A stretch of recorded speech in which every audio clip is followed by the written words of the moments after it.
તો જમ્મુ કાશ્મીરમાં હાડ થીજવતી ઠંડીની શરૂઆત. અનંતનાગ જિલ્લામાં તાપમાન શૂન્યથી નીચે નોંધાયું. માઇનસ તાપમાનને કારણે નદી અને ઝરણા થીજી ગયા. નદીઓ પર બરફ જામી ગયો.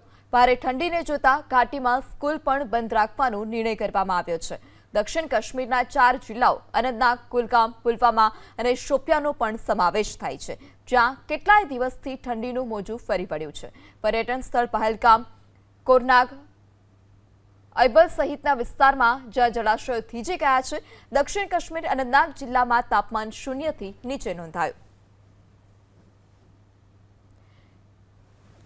ત્યારે ઝરણા અને જે તળાવો છે, નદીઓ છે, ત્યાં બરફ થીજેલા જોવા મળી રહ્યા છે. હજુ પણ આગામી દિવસોમાં હિમ પ્રકોપની હવામાન વિભાગે આગાહી કરી છે, ત્યારે સ્કૂલો પણ બંધ રાખવાનો પ્રશાસન તરફથી નિર્ણય કરવામાં આવ્યો છે.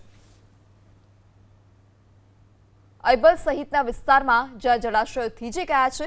દક્ષિણ કાશ્મીર અનંતનાગ જિલ્લામાં તાપમાન શૂન્યથી નીચે નોંધાયું.